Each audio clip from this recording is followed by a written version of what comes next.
How much does that cost us? A lot. I think it cost 200 grand. Honestly, I could have got a seal from Bristol Zoo and giving it a paintbrush, and it could have gone and it could have done a better job, mate. £200,000. But I I also, I'm- as well, is I'm actually thinking of you and I need to have a conversation because I really don't think that I'm earning enough at the moment, and I really can't live on the paltry £300,000 a year that you're paying me. I need. it's just let's get on with the show, shall we? That's just hideous. I'm not leaving you in charge of interior design ever again. It is literally the most appalling thing you've ever seen. I have to say, though, I love the pictures.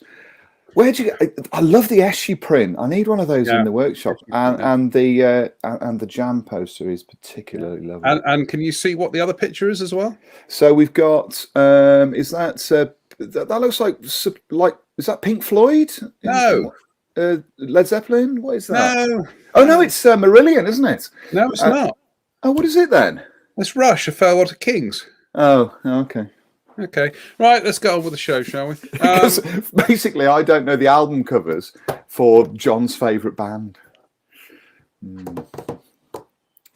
Right, let's move on. How are you? How are you this evening? I'm jolly good. Very exciting evening ahead because it's the finale of Line of Duty. It's also the Manchester. Oh no, it really isn't, is it? No, because they're owned by a company that makes Windows. What? Microsoft? Actually, that was much funnier than my line. I'm actually a little bit annoyed that you came up with that, and yes, that was a much better retort than the one I had in my head. So anyway. so hats off to you for that one. That was remarkably good. You always think I'd never written comedy for a living. There you go. Indeed. Yes. Right. We've got a few things to talk about tonight, and we've got a joint thing that we can talk about tonight. But shall we kick off by me not even being ready to cue the pictures up yet? So that's because I'm still in shock from that hideous monstrosity you've foisted upon the nation. So Pucara update. Let's talk about more weighty issues. Weighty, get it? Weighty. The Pucara. The Pucara, yes, the Pucara. I mentioned this last weekend that I was slightly concerned by. Was it last weekend or Wednesday? I've lost track.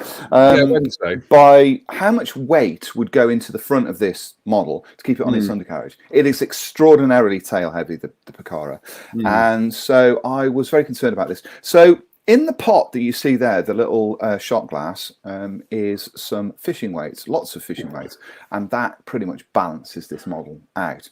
However, I was rooting around in the drawer that's by the side of my desk today looking for some lead wire, and in the box that holds the lead wire, I found some tire weights, balancing weights, which is the metallic strip that you see at the bottom, which I'd ordered last year for something, and I can't quite remember what it was for. Anyway, these tire balancing weights are brilliant because they've got a sticky sponge on the back, and they basically stick to everything, and once they're stuck to it, you can't get them off. They're amazing. So I've decided to use those instead. So what I've done is I've actually I've stuck them to the underside of the cockpit tub and to the rear wall as well. There's if the numbers on these are in grams, then there are 25. There's 25 grams of weight in the front of this nose. They're much heavier, but they're also more compact. They're cleaner. There's no glue going to go into the front of this model. So I'm much happy with what I've done. By using these weights.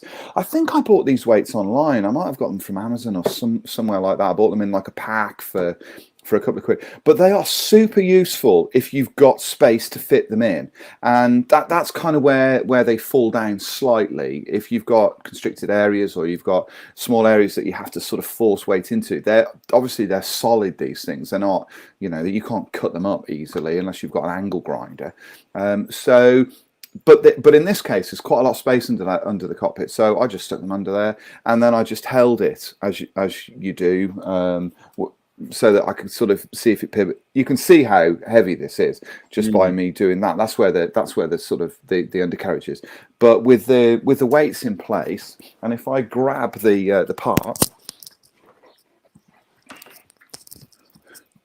So this is the cockpit tub as it is now, and you can sort of see they are underneath. If John sort of goes back to the main sort of screen, we can kind of have a look at that. But you can kind of see that they're under there, and they fit perfectly into the cockpit. So hopefully, all being well, it will now balance on its wheels.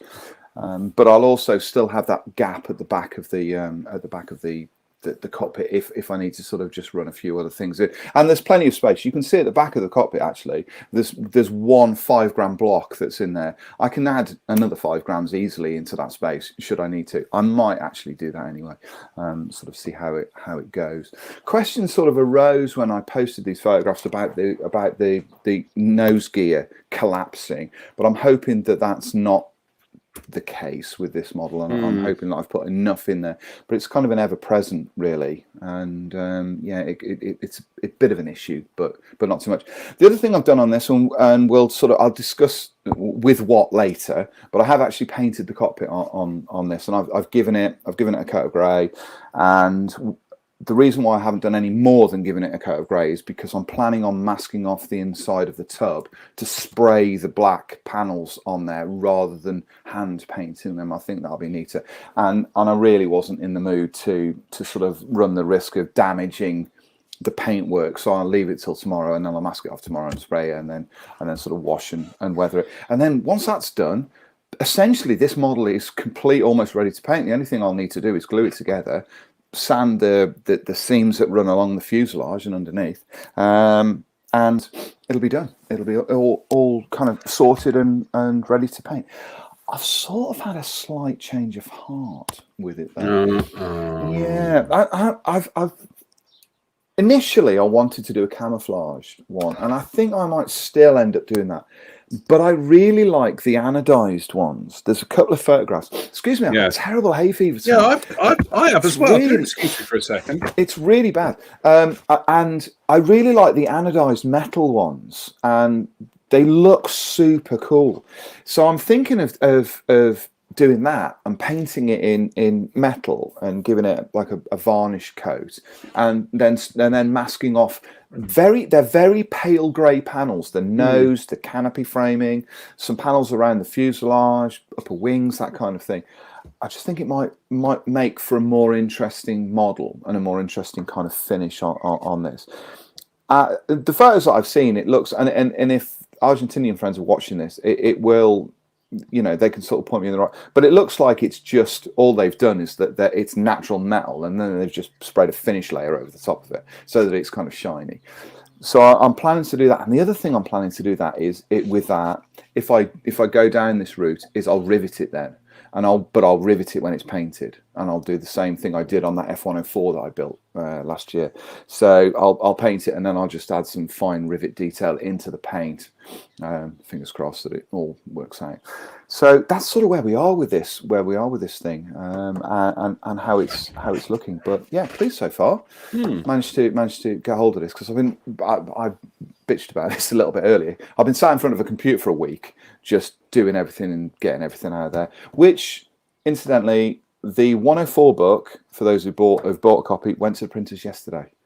So it will be back in 10 days' time, all being well. Unless the printer comes back to me and says, "You've made a mistake, you need to upload something else." Observation here from Pavel Krupovich, which is, nose gear will not collapse. There is barely any weight on it. All the extra weight is on the main wheels. Right, okay. Okay. So you should be all right. See, I'm slightly confused by this, because that makes sense to me. But the weight is so far forward of the main wheels that nose gear has got to take some weight, otherwise it wouldn't balance out. Am I misunderstanding a pendulum here? Surely the weight is on the nose, that it's distributed around. Maybe I'm just being thick. It might be that because the center of gravity is actually kind of like, you've got your center of gravity further forward. but the Yeah. actual loading is actually going back onto the. So all you're doing is stress shifting the loading. center of gravity forward, not putting weight on that. Yeah, you're getting the center of gravity forward, but actually, Yeah, that makes sense. We'll find out when you come onto the show and say my undercarriage broke. So, I have to say, mathematics was never my strong point, which is why I failed it twice at O level and never retook it. So I can barely count to 10. So any kind of complex mathematical problems like pendulums. yeah, pendulums, weight, costing an apartment. Yeah, you're just not the man, are you? So I'm absolutely no. I'm not. I'm not the guy. Look, I can't even. I can't even run my own finances. Like I said, you can't run a bath, mate. No, I cannot run a bath. You can't run a bath. It's like turning out to smash in nicely now, aren't we? Indeed. Yes. Yeah. What can I say? So that's sort of been it. But I've also, if John allows me to indulge myself slightly more, I've also been working on something else before John tells us about what he's been working on. And that's... Oh, yeah. I have been finally painting a figure. You may recall that I mentioned a couple of weeks ago that I bought a load of Vallejo paint because I was getting to that point where I was so upset with myself that I couldn't use Vallejo paints. But I went out and I bought some sets and everything. And for the last couple of weeks, I've been sort of champing at the bit to try and get a figure painted. And this one is the 1/12 scale fella that the motor cycle rider that's going to go with the sort of post-apocalyptic 12 scale roadster that I built last year. So I'm going to do a Simon Stellenhag inspired kind of sort of sci-fi scene-ish kind of thing, and I needed a figure. So I'm working on this at the moment, and it's a mixture of kind of airbrushing and Vallejo paints. But what I'm doing with this, which differs from other models that I've done, is I base coated this in black. So the whole figure is base coated in black, and then all of the colors will be built over the top of that black base coat. You can kind of see top half is black, hat black. And then what I did was I used the airbrush to airbrush Vallejo, which is really unusual for me because I don't ever really airbrush Vallejo. But I airbrushed Vallejo over this to create the highlights, and then I worked in the same colours but with a brush in layers. And what I've been doing, I've been working on these trousers now for sort of 3 or 4 hours, basically just putting on water thin layers of colour, one on top of another, literally. You can see it doesn't even look like paint. It's that thin. I was just going to say, have you seen this week's night shift video? No, because that's exactly what Martin Kovac's doing with these figures. He's putting airbrush highlights and shadows in, and then he's augmenting them with the brush, and he reckons it's a much quicker method. It is. It's so much more kind of controllable.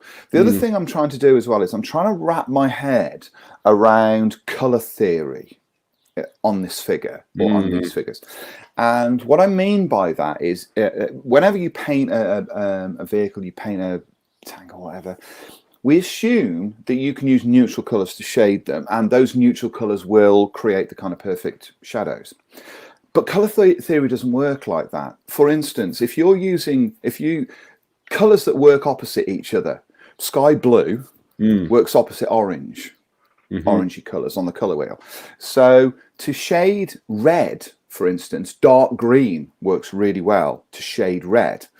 So I'm sort of working on the idea of that, and working on the idea of, instead of automatically thinking, right, well, I'll put I'll shade the trousers with black because it's dark blue, effectively. I'm adding other colors into that to make it a bit more interesting. Things like magenta, purples, those kind of colors that work alongside, that keep everything warm. The other thing I'm trying to do with this figure as well, which is something that hopefully I'll expand on Wednesday, if that's all right, John, because by then hopefully the figure might be somewhere close to being painted, is the idea that not using white anywhere on this figure in terms of a lightening agent, because white just basically freezes everything, every color that you put in. So the highlights for this blue figure have been flesh. Actually a very warm flesh color because it's got yellow in, and yellow adds an intensity to the color, so it sort of works its way through the color. And so far I'm kind of really enjoying it. I'm really enjoying the learning curve, if you like, of using the art world's ideas to and bringing those into sort of my figures and doing Now that. you see, now you've piqued my interest, because I also have that figure. Yeah. In fact, that's an outstanding, and I say outstanding build, not as in it was awesome. I mean, it's one left over from last year that I still haven't got around to building. Now, I actually fancy shadowing, if you pardon the pun, what you're doing with your figure. Yeah. But it's also an excuse then. We were talking about this just before the show. It's an excuse for me to actually order some of those Gunzi Sanyo flesh colors, the airbrush only flesh colors. Because what I'd like to do is having watched Martin's video this week where he's doing kind of like shading and highlighting with the airbrush, is a figure that size. I'd like to see how much I can actually get away with doing the figure painting with an airbrush, and then just going in with the paintbrush for details. Martin makes a very good point on his video, is that it's, you know, when you're reading, you know, times for some of us who, you know, are kind of like primarily aircraft and armor modelers, we need a different route. We need to get a result, but, you know, people who specialize only in figures have honed those skills over decades. Yes. We want something a bit quicker, if you don't mind. And Martin's got this process that he's developed, which is very interesting. But yeah, that's the plan there. I'm going to dust off that figure, dust off the box, build it, order that paint. Let's see what results we end up with. We spoke about this, didn't we? Because I've actually the reason this has come up is because I mentioned to John before the show that I'd actually ordered some one of these. The Civus paints from Gunsanyo, these airbrushable flesh-colored paints. They're designed for anime figures, large-scale garage figures, anime figures, predominantly female figures, where you've got lots of kind of flesh on show, legs, you know, arms, all of that kind of stuff. And they're a neat idea because the way they work is you have a set of opaque colors that offer the base colors, and then you have a set of what amount to clear colors like the blue, red, green and yellow that Tamiya do, but they are flesh colored, and those act as filter layers and add shadows in. And I'd ordered a set, so it'd be great if you could order a set as well, because we can sort of cross-pollinate ideas over those.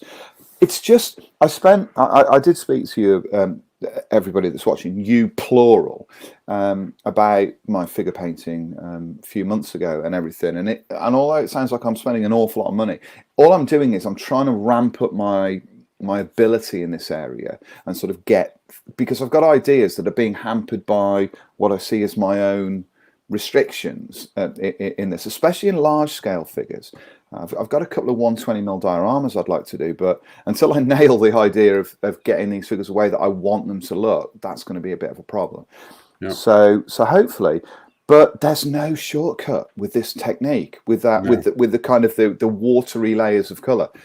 Because you're putting paint on, and it doesn't look like anything's happening, and then it starts to build and build and build and build, and you start to see where it is. But Johan Olivier makes a very good point. He says, "Can one use the color theory on aircraft camouflage shading?" Now, here's a funny thing, Johan, is you might remember, Spence, going back, this is about 5-6 years ago. I think I've actually still got the set up on the shelf there. You sent me I think it was, I can't remember who it was. It might have been AK or it might have been Ammo of MiG, but it was a Russian aircraft weathering set, and it was 3 bottles of enamel kind of washes to use. And I ended up actually writing them up in an article. I think I got a Hobby Boss MiG 3 and just painted it and solely used these products on it. But one of the weird things was that the panel wash for blue was like an olive green. Yeah. It's a color wheel, complementary color. Now, I wouldn't have thought in my wildest dreams to think with oil paints and think I'll mix up an olive green. Do you know what? It worked. Yeah, it does. It worked beautifully. And similarly, they did a panel line wash for, I think it was a panel line wash for white, But rather than what most people use, again, which is like dark grey, or they use black if you want that Hasegawa catalogue look, this again was almost like it was like an olivey colour. Totally, you think totally counterintuitive. You're going to end up with white with a kind of like a greenish tinge. No, it doesn't. It's hard to explain. It's a bit like, you know, how many times, and I've made this mistake when I used to use raw umber for doing washes, because that's what Francois Verlinden used. And now I look back on all those models I built from that era, and they all just look like they're rusting. You know, it's kind of like, It's kind of. But yeah, I mean, I sort of like. I like those sort of neutral colours, and I use them a lot, and everything. But color theory points you in a different direction, and what it does is it warms the finishes up. A lot of what we use kills the finish off, and it makes it very cold to look at, and those don't really. And you look at any sort of classical painting, the shading and the highlights tend to be in colours that aren't necessarily the garment colour or whatever. What you are interpreting as black when you actually look at it on the canvas is actually like dark green or dark blue. Yes, absolutely. Yeah. So the answer to Johan is absolutely. You can use that you can bring that theory into whatever you want.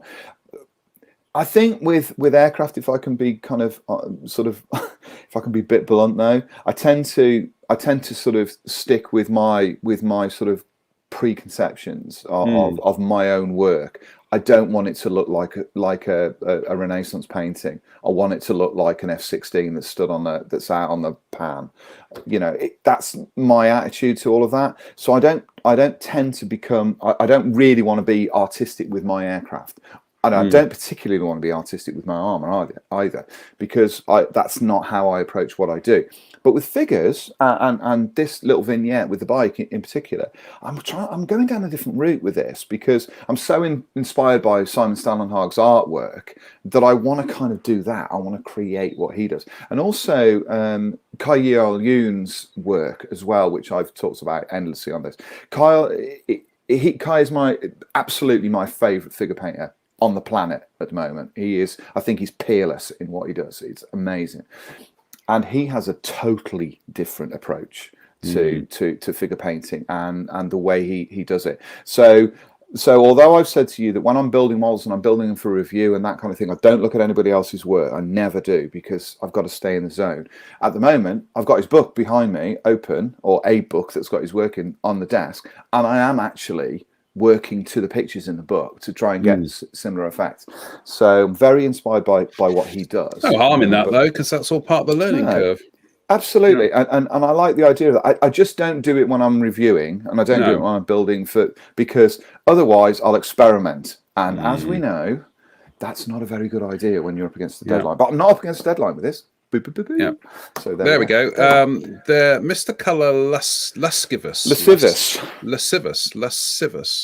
You can tell I didn't do classical Greek. So what you have there is white peach, cocoa milk, pale clear red, pale clear orange, and pale clear brown. These are airbrush paints, so I'm sure somebody has actually brush painted them with success. But this is actually Premium Hobbies, who are literally down the road from me. So what I'm going to do is I'm going to pop these in the cart tonight, and I'm going to arrange for a click and collect this week. So job done. Yeah, and like I say, hopefully the paints that I ordered will be here sometime this week as well. Possibly not for Wednesday, with it being a bank holiday tomorrow. But I think it'll be interesting to see it'll be interesting to see how they work out and what's possible from them. And being lacquers as well, which is what those paints are, they'll be easy to build up layers and they'll dry quickly and that. But I think I get the sense that I'm gonna want to do like a 1/6 scale kind of garage kit of something.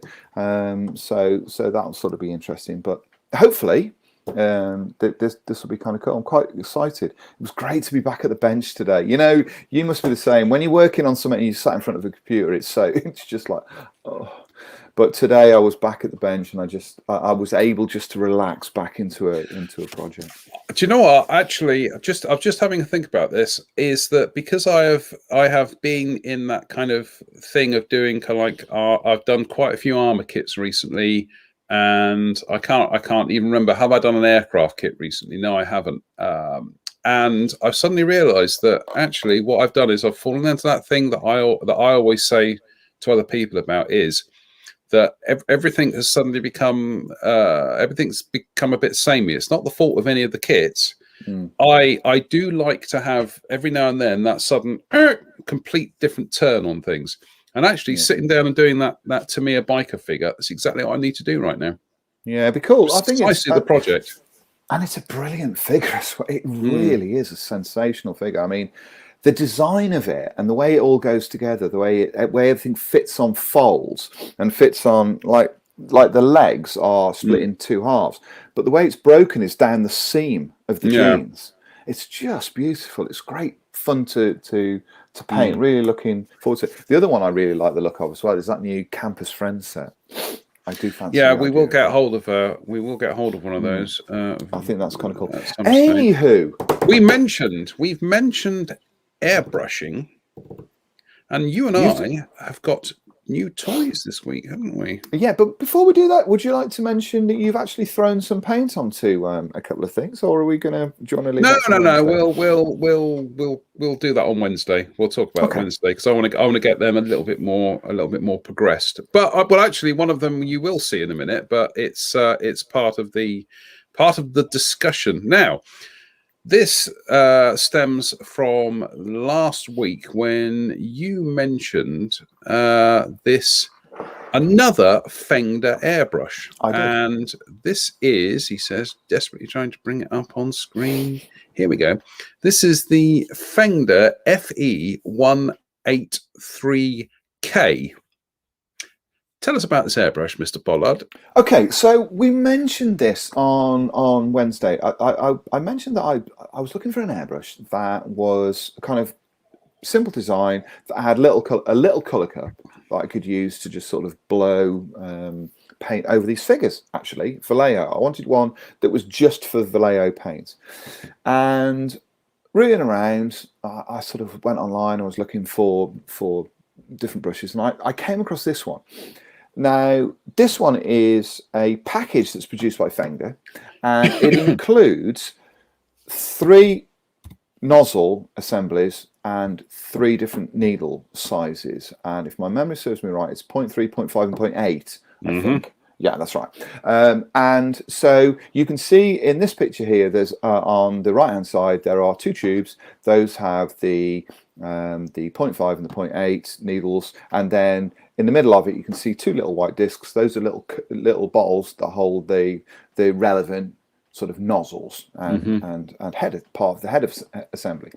It's a fairly straightforward, very simple double action airbrush, and reminds me kind of a lot of like the Badger 150 brush, I think. Those sort of early Badger brushes. There's no sort of particular specific features on this. It does have a threaded nut at the end, which stops needle travel, all of that kind of stuff, which you don't get on other airbrushes. But it doesn't have a MAC valve. It doesn't have any of those kind of flourishes that the earlier airbrush that we had a look at, which is the FE180, which we both took a look at. It doesn't have any of those. But what it does have in its locker are, as you can see in here, 3 different colour cup sizes and those 3 needle and head assemblies. £34 or £35, I think it's £34.99 this brush. It is remarkable value for money to begin with, which is why John and I both took a look at it. As you can see as well, it's also really nicely made. It's when you take it out of the pack, when you take it out of the box, it's really nicely packaged to begin with as well. It comes in a plastic case, and everything's sat into sort of quite stiff sponge, and then it has a plastic lid over the top of that, which holds everything in place in the box, and then the box closes over the top. It's really nicely packaged. Nothing's going to get damaged, and as it turns out, nothing was damaged in this brush when I got it. So you can kind of see here, that's the largest of the color cups. Then it goes kind of all the way down. 2 of the color cups, this one here, the preceding one, not this one, that one, have both got lids on them. which Mhm. friction hold, and then you've got a tiny little colour cup, which is one of the reasons why I bought it, which doesn't have a lid. You can just pipette paint into the top of it. So overall, it's a really nice package. It feels nice in hand. It's quite a small brush as well, and it's reasonably light to hold. It reminds me a lot of Iwata's brushes in the sense that it's quite short. It's not like a Procon Boy, which is a bit bigger and a bit heavier. This one's quite light. It sits nicely in the hand. You can hold it like a kind of a pen. It works really nicely. In terms of the machining around the brush, the quality is pretty good. It's got some interesting sort of features which I've not seen in quite the same way as this one. It's got sealant rings around the head assembly, which you can see there. You can see it as a brown ring between the head and the rest of the brush. You've got a sealing ring there. You've also got a sealing ring inside where the colour cups fit. So what that does is it actually creates quite a tight and positive binding into the brush when you put those pieces in place. They're then easily removed. You get a spanner that helps you to remove the head assembly, and you can just unscrew the colour cups. Also, I noticed on this brush as well, which I quite liked, is that the extreme sort of head of the cap for the head assembly, when it's screwed in, it's got like a kind of a sticky material on it that feels almost like Vaseline, for want of a better description, which when you bind it in, it helps to kind of seal it. It's a bit like thread lock. It feels a bit like thread lock. And that sort of holds everything in place. And then inside the head assembly, you've got like a separate nozzle that's not one of the small nozzles that you thread onto to sort of the end of another part. It's just a single piece. But again, everything's nicely machined. It looks pretty good when it's in there. Chrome's nice, feels nice, everything.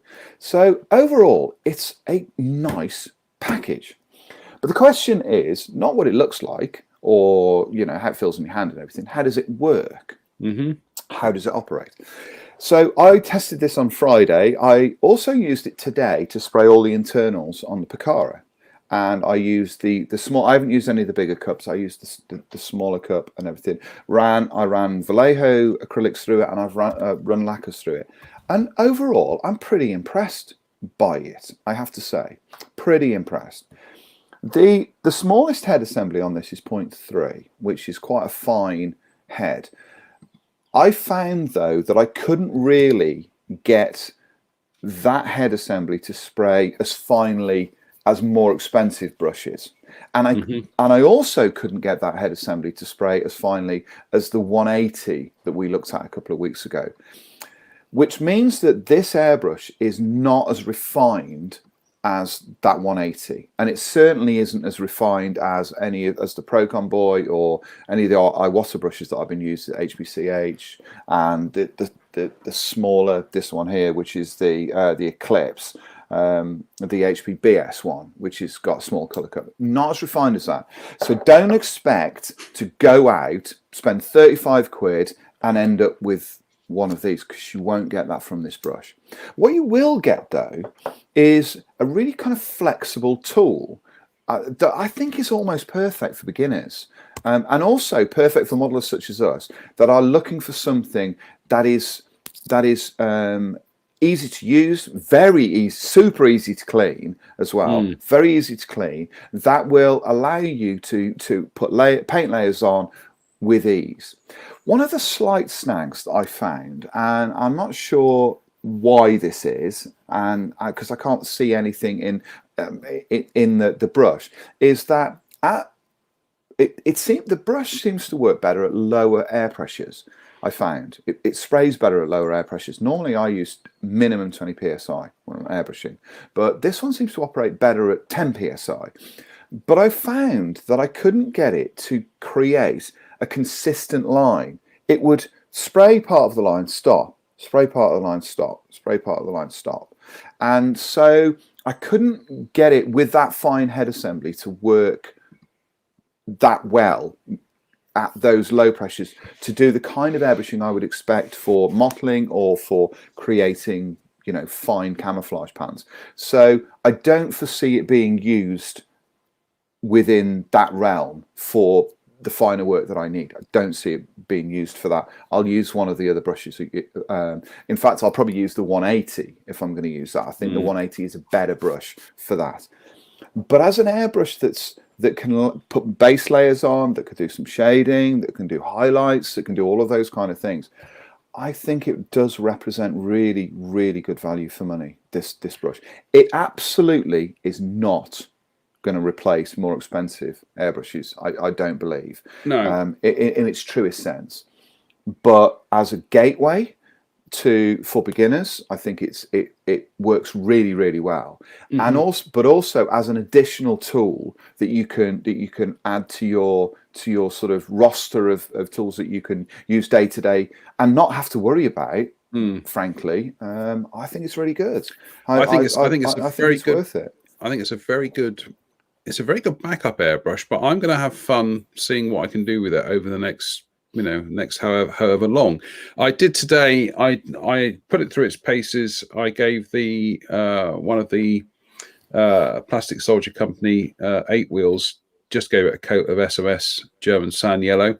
I mean, that's a beautiful paint to start off with. So you've immediately got an advantage because you've got a fantastic paint. And that I opened the nozzle up on that. It put the color down nice and smoothly, no issues whatsoever. I also did it on the little CMP and the 25-pounder, and that was paint straight to plastic, and it covered it in absolutely no time whatsoever.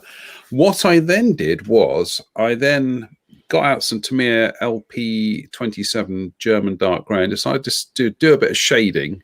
So this is an intermediate stage on this rad. Just doing a little bit of shading, which will get knocked back ultimately with another coat of the sand. I was actually able to get some really quite nice, soft and subtle mottling effects. The only issue was, and much like what you just mentioned, was that it would spray a very nice fine line for a couple of minutes or so. Then I was having to open the nozzle up to kind of wet the whistle, so to speak. Yeah. And then go back and do it again. Now, normally this is one of the bugbears of using water-based acrylics, is that sometimes with those, even if you use a flow agent, you do have to kind of actually kind of wet the nozzle again, or because water-based acrylics dry on the nozzle.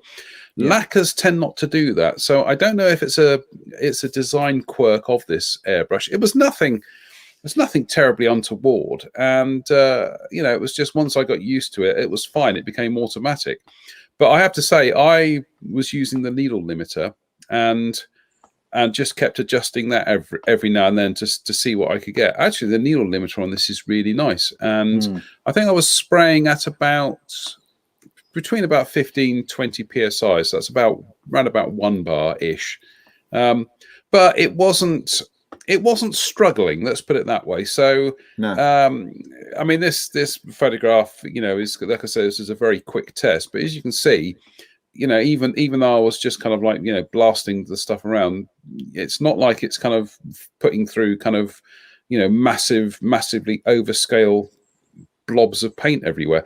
The one thing I would say is, if you're using this, is remove the needle guard when you're spraying, because one of the things that I did get, especially when I was doing the sand yellow, was inevitably paint building up inside the needle guard. And then it will blow onto the model. So yes, indeed. Yeah, it's remove the needle guard, you're good to go.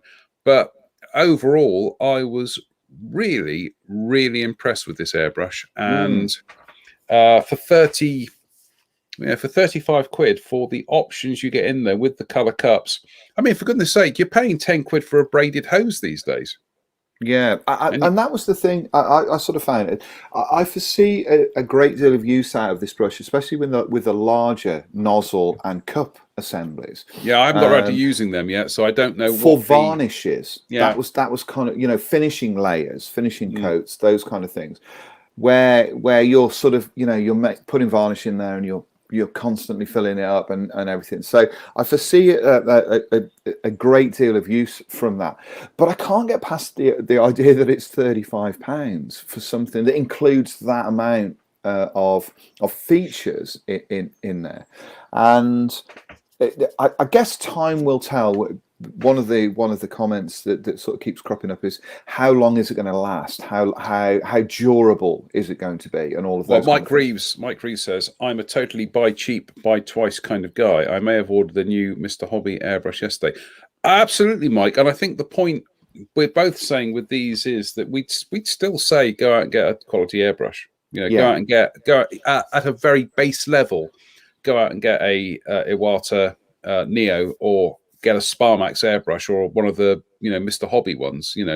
Invest in a decent airbrush. But you know what? That gap between a good quality airbrush and those kind of horrible kind of knockoff clones that we see that frankly they last 5 minutes. In fact, a few years ago, I actually had to test some airbrushes for somebody because they were going to rebadge them, and they said, "Can you test them for me?"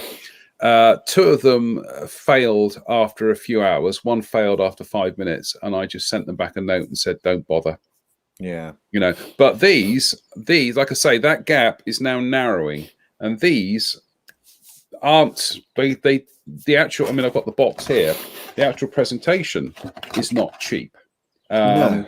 There's a lot of thought has gone into these, and as I say, the quality of the componentry, it is actually very good. So as always, we say get a quality airbrush, but if you're looking for something as a backup, and frankly, you can never have too many airbrushes. He said, being all bourgeois, is that get one of these. And I'm very much like that when it comes to airbrushes, because I use them so often, and they are such a fundamental part of what I do.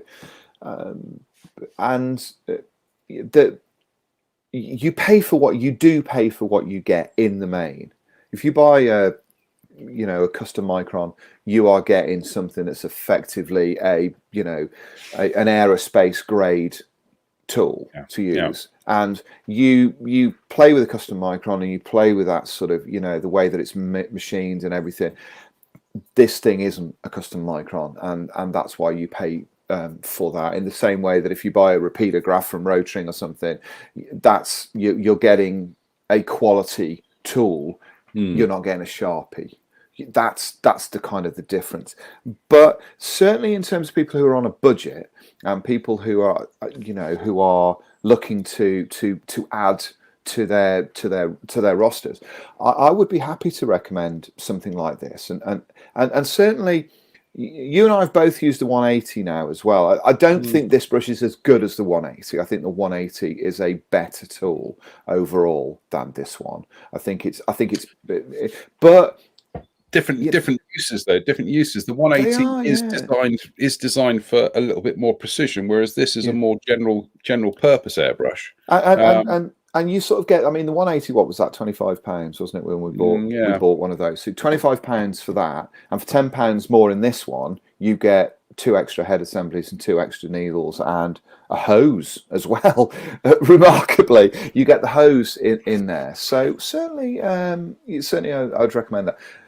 Like I say, it's going to be. I think it's going to add to what rather than replace what I already use, which obviously it is sensible. But yeah, overall, I think it was £35 very well spent. Well, as we said earlier on, I am going to crack that Tamiya biker figure. I'm going to order some of those Gunzy paints, and I'm going to. I'm just going to put it to the test and see what we can do with it. But yeah, I really like it. That's the only way, really, that we can sort of come on here and say with any kind of conviction how something works and what it's like. We've got to just test it out, really. I agree with you about the kind of the sticky thing. I wonder whether that was actually almost like a packing thing to. Kind of like just something to protect it in transit, or a kind of I hate to say a corrosion inhibitor, but you know what I mean. It might have just been from the assembly process. In order to get these things on as quickly as possible, they actually use some kind of lubricant just to put the stuff on, and some of it goes on the surface. First thing I did was when I picked it up, I thought, don't like that. So as always, I just gave the brush a wipe over with some, put the rubber gloves on and gave it a wipe over with some Mr. Color thinner. Yeah. And it's also a test to see how durable the finish is, to see whether it reacts to the Mr. Color thinner, and it doesn't. Like I said, I've got it here. I've got it here on the stand, and I've compared to some of those ones that I tested that literally stopped working after 5 minutes. This has a certain reassuring solidity to it. It does. You can tell, can't you, that some cheaper materials have been used in this, because when you take the head assembly off, the color of the metal underneath is copper in color rather than brass in color. So it makes you wonder what the airbrush is actually made out of, whether it's a kind of an alloy rather than sort of being the harder brass material that I think more expensive brushes are made from when they're chromed. So you are going to get discrepancies there as well. But if you spent that amount of money and it lasted you 6 months, you wouldn't be upset, would you? I would think. Oh, I think it'll last longer than that. I think it'll last a lot longer than that. I mean, I've still got my little airbrush that I bought 20 odd years ago. It was just like a kind of like a cloned airbrush, I think is the best way of calling it. But it was the most bomb-proof airbrush I ever owned. And in fact, recently I gave it a really good clean, got some spare parts for it, because essentially you can use Badger parts on it. And I thought, I wonder if it still works. It still works. Yeah. It's I mean, it's just, the other thing, I've just been corrected. Brass is an alloy, copper is not. You get my drift, though, rather than anything else. The other thing as well is you kind of see how things have developed within the world in terms of manufacturing as well. When you compare this airbrush to the Humbrol Studio One that came out, or any of those brushes from back then, also the Humbrol, I can't think what it was called now. It wasn't called a Studio One. It was the other one that was plastic with a metal barrel, and it had the bottle hanging off the underside of it. That was the one actually that Francois Verlinden recommended you go out and buy, because he said that is actually a proper modeler's airbrush. Yeah, and he'd been using it for a while, hadn't he? He said you could spray sand through it. I think you could spray sand through it, yeah. I found it was just absolute garbage, and I replaced mine with a Badger brush, I think, at some point. But when you compare what was available then and what's available now, I mean, it is, Fender make an eye-watering amount of different tools. I mean, they make about 52 billion compressors as well in various sort of functions. Listen, I'm not pushing Fender over anything else.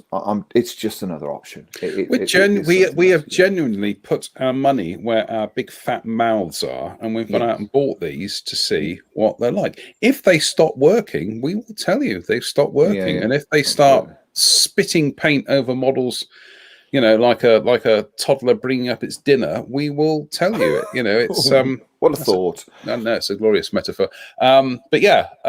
We watch this space. We will continue to test these things out. Right. I think we conscious of the fact that you've got Line of Duty to watch tonight.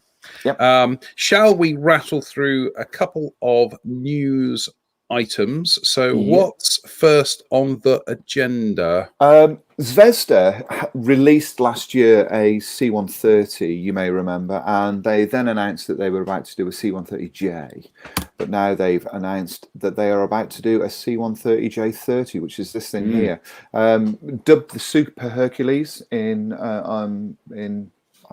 sort of Hercules world. This thing is the stretched version and is operated by pretty much everybody. And I have to say that the stretched version of the Hercules does add a certain elegance to the design. And it does make it a more elegant looking aircraft. But I really do like the Humpty Dumpty version better.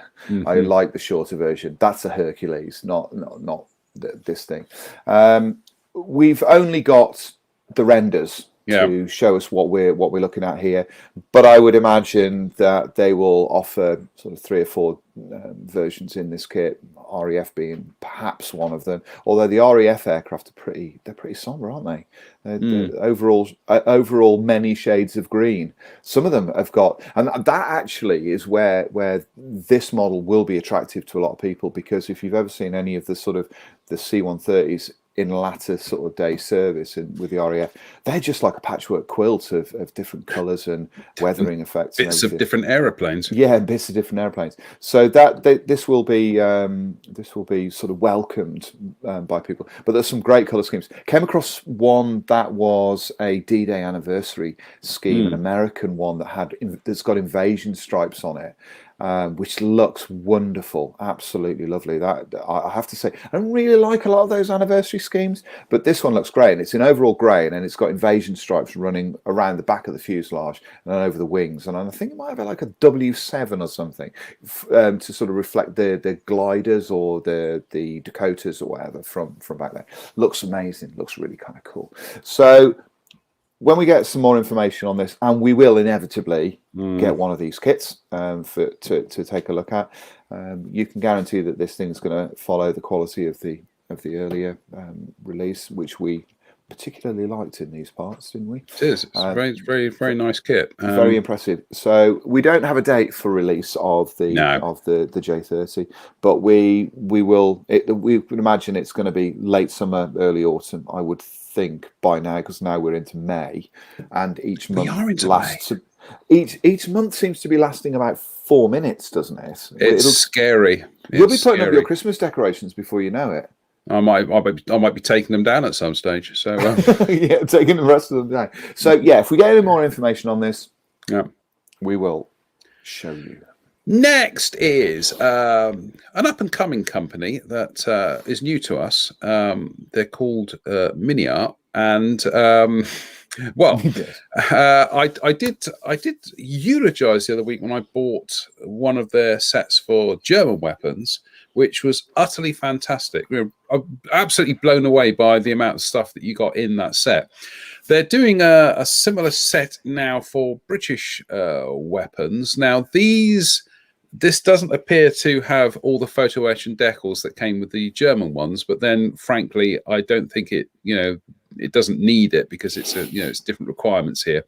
From what you can see on the box there, the set does appear to come with Bren guns, Brody helmets, cameras, binoculars, hand grenades, Lee Enfield rifle, M1911 Colt pistol, Sten submachine gun, Thompsons, Webley revolvers.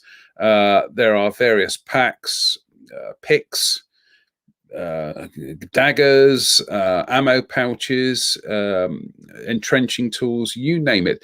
Little bit of controversy, because some people have asked whether the grease gun was actually ever used by the British, and in fact I've noticed there are a couple of other US centric things in there, like here it looks to be a container for a water bottle. I think this is probably because they might have carried over a sprue from one of their US weapons sets to include in this. So, well, let's have a look at the sprues anyway.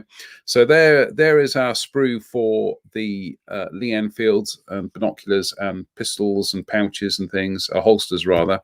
All those helmets, goggles, more pistols, more helmets, entrenching tools, bits and pieces. I do like the camouflage netting on those helmets. That does look rather dandy. And another sprue here with the Sten guns and the Bren guns and ammo pouches, etc. Then this sprue, and I think this is one that is actually from an American set, because it's got the grease gun, it's got the Thompson submachine guns, and it's got what appears to be that kind of US Army issue water pouch carrier. So I think this is a little bit of compromise, but it's if I was a British soldier and somebody gave me a grease gun to use, I wouldn't say no. It's a weapon is a weapon in the time of war. So this looks to be another very, very useful set. Beautiful box art by Elena Stanilovich, which, as you can see, is in itself a fantastic painting guide. That's gorgeous. That is almost a piece of cut out and keep reference. So, as far as I'm concerned, as soon as this becomes available, and if I see this on my next sojourn to Frome, it's in the basket and coming home with me. So, yep, a winner from Mini Art. So, well done. Nice one.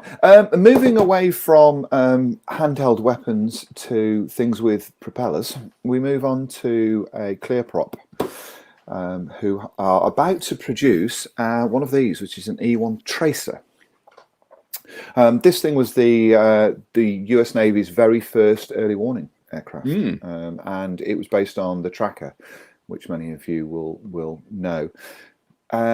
Not a lot of love for this family of aircraft by the kit manufacturers over the years, although there have been a number of kits and conversions of the Tracer available from Mach 2 did one, RVHP did one, Falcon did a conversion of one of these kits. So it has been available. You can sort of get hold of it. But Clearprop, who seem to be sort of ploughing quite a furrow for themselves and producing very nice kits, are about to produce what I think is a really important aircraft, actually, and a very important prototype.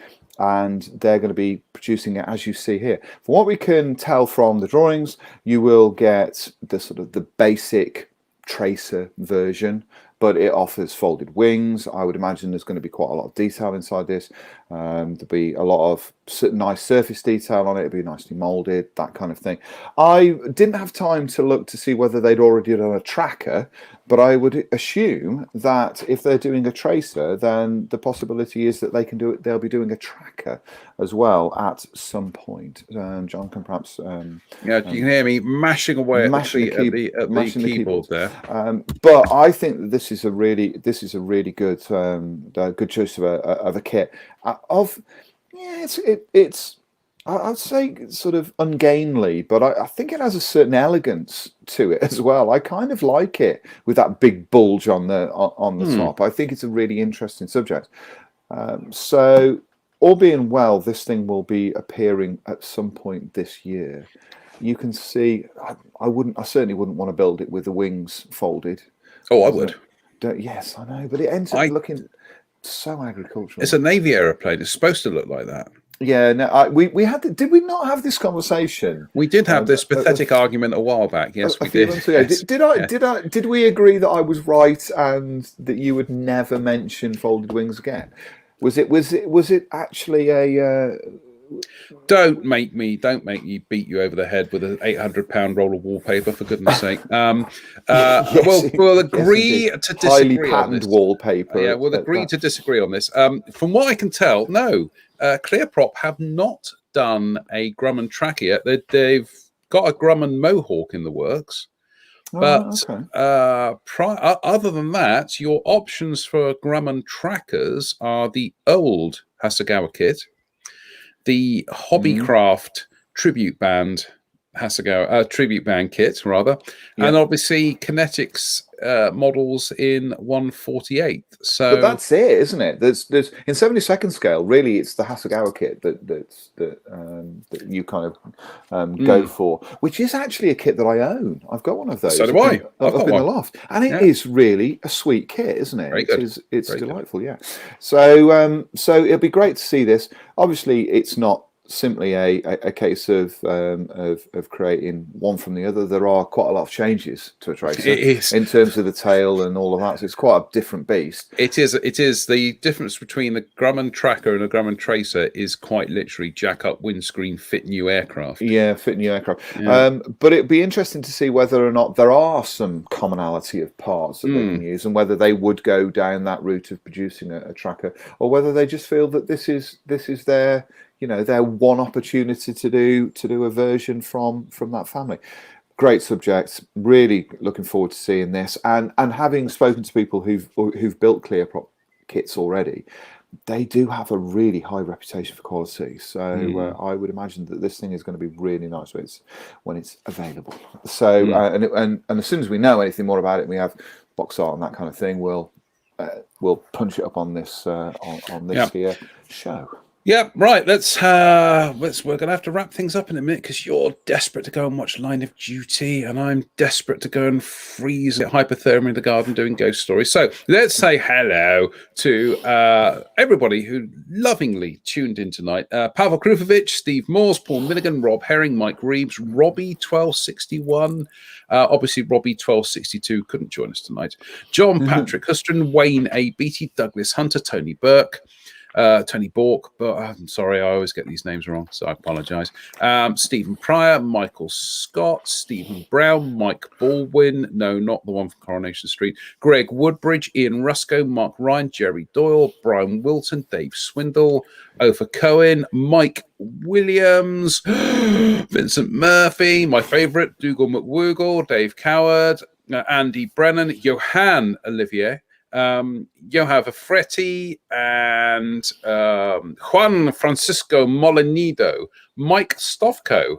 Mike Stofko says, "Hi, Jonathan Spencer from Pennsylvania, USA." Well, hello, Pennsylvania. Hello. Very nice of you to join us here in soggy old England. Not soggy Stuart, here. Is it soggy there? It's glorious at the moment. It's all right here. Stuart Bremner, Christian Gerard, blah, blah, blah, running down towards the bottom of the screen here. Chris Alliung. Chris Alliung has actually said that based on our recommendation, he's gone out and bought one of those Fender airbrushes now. So we're influencers. We are. We like the idea of influencing people to part with their YouTube influencers, the pair of us, and that's pretty much the. There's a few more. Oh, Marino. Hello, Marino. Marino says, "Hello, gentlemen. Greetings from Canada." I do believe Marino is a first-time viewer, so thank you, Marino. Cool. It's very kind of you to join in. That's pretty much it. So there we go. Any other business? Yes, somebody mentioned today. I posted a photograph of the scale models issue with the Wellington. Oh yeah, best. Yeah, which you just said you liked, just to be awkward. Oh, I like it as usual. And somebody else, sort of other people, sort of didn't share my anger over this. Somebody had posted up and said, maybe you should do a midweek show on magazines then and now, and the comparison between us. I got thinking about that, and for me, you and I to have a conversation about that online, and then I thought we might have to get the lawyers involved. I was just going to say that would be incredibly litigious because frankly, if you're going to show that that issue of scale models and say that is one of the worst covers ever, I'm afraid you need to wander along to WH Smith sometimes and see some of the horror shows that are perpetuated on the buying public. What people don't perhaps realise is, and I'll be very careful how I word this. Yes. You and I have been in this industry for a very long time. Very long between time, us. Yeah. We've been in this for 60+ years between us, and we know a lot of stories. And we also know where all of the skeletons are buried. We do, yes. And it would perhaps not be very good for our collective careers, both online and in print, if we were to have that conversation. I think we may have that conversation when both of us retire and we have nothing resting on our future employment prospects. Saving all that for my autobiography, I am. I was going to say, when does the 30-year rule kick in? But then I suddenly realised that, to me, when people say 30 years ago, I still think, oh yeah, 30 years ago, that's the 1950s, isn't it? Yeah, it's like no, 30 years ago. We really could get into an awful lot of very hot water if we were to do that. So if you all don't mind, John and I are not going to be comparing then and now. Magazine. What we will probably do is we'll do one show where perhaps we'll dig out 5 of our favourite issues of an AN magazine ever, and we'll do that. Yes, but Anything else? I'm screaming in my ears at the moment, saying, "Wrap it up, wrap it up." You know, Yes. we can't afford lawsuits and that apartment at the moment. So Yes, it's like, right, yes, fine, yes. I've got the producer in the gallery saying, "Cut it off." Do we have a discussion for Wednesday night? I don't think we I think we'll just we'll come up with one. We'll come up with one. We'll have a bit of a chinwag on. Oh, hello to Anthony Bird as well. Hello, he's Yeah. bought one as well. Yeah, Anthony Bird Excellent. has bought a Fender airbrush. So cool. That's our shares in Fender well invested. Then well, hopefully we'll have some more. We'll be able to discuss some more of the current projects by then. Yes, yeah, and also updates on using this spread. In fact, I am writing up a review of the 180 for your former magazine, or Brett's magazine, whatever you want to call it. So so I will be putting that to its test, because I actually have a Hobby Boss Messerschmitt 163. Ooh. You know, that's going to be a test for the 180 to see how well you can mottle with it, because that's going to take no prisoners. You know, so that's going to be a good test. Oh, hang about. What's this I've just covered here? Somebody's just posted spoilers for Line of Duty. Oh, well, it turns out he's such an idiot. Well, I'm there. Right. Okay. And with that, on that note, rather witty inclusion within the show, I'm going to go and pour myself a glass of something fizzy and alcoholic, and go and watch the TV. Thanks everybody for joining, and hopefully it's been really useful to sort of take a look at this airbrush this evening. Like I say, we can only sort of speak out as we're kind of finding these tools at the moment. Tony Hayward says, Tom Hayward, not Tony Hayward, or even Justin Hayward. I bought a 180 on a recommendation. Pretty impressed with it. Not gone back to my badge of patriot since I got it. So there we go. It's brilliant. You know, and also, I mean, if this is kind of an interactive thing. If you guys are finding tools out there that we don't know about, you know, that are yes, you know, we've mentioned certain things you can't cut costs on. Paints and glues, those kind of things. So they are what they are.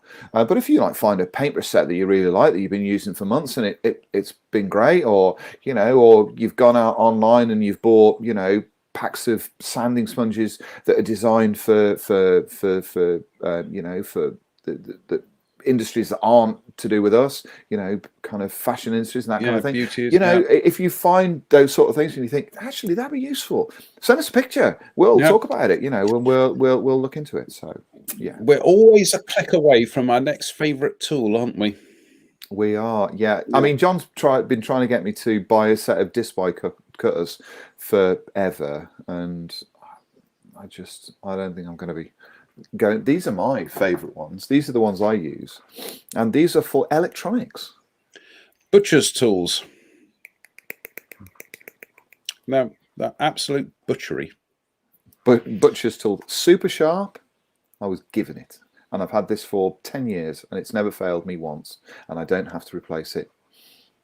Okay, well, let me know about that one. I might get one of them and give it a go and see how that compares. Anyway, right, that's it. He's got the point.